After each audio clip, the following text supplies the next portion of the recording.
తెలిసిన గరిట పట్టుకుంటారు, తెగొచ్చని తెలిసిన కత్తి పట్టుకుంటారు.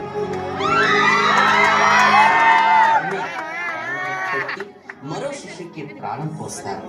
అలా ప్రతిరోజు మీకు సవాలే. అంతటి సమర్థత, సహనం మీకు పుట్టుకతోనే వస్తాయి. అందుకు తగ్గట్టుగానే మీరు మీ ఇళ్ళని, వాకిళ్ళని దాటి ఈరోజు స్కూల్స్లలో, రెస్టారెంట్స్లలో, బ్యాంకులలో, ఇతర ప్రభుత్వ కార్యాలయాల్లో, హాస్పిటల్స్ లో, స్పోర్ట్స్ లో, పోలీస్ డిపార్ట్మెంట్స్ లో, సివిల్ సర్వీస్ లో, బస్సు డ్రైవర్లుగా, కండక్టర్లుగా, ఆఖరికి ఆకాశ వీధుల్లో ఫ్లైట్ క్యాప్టెన్ లాగా, అంతరిక్షంలోకి ప్రవేశించే ఆస్ట్రోనట్స్ గా, ఇలా చెప్పుకుంటూ పోతే ప్రతి రంగంలో తమదైన స్టైల్, తమ మార్క్ని వేసుకుంటూ మాకు సాధ్యం కానిది ఏది లేదంటూ అందుకే అంటారు ఆడవాళ్ళు మీకు జోహార్లు అని.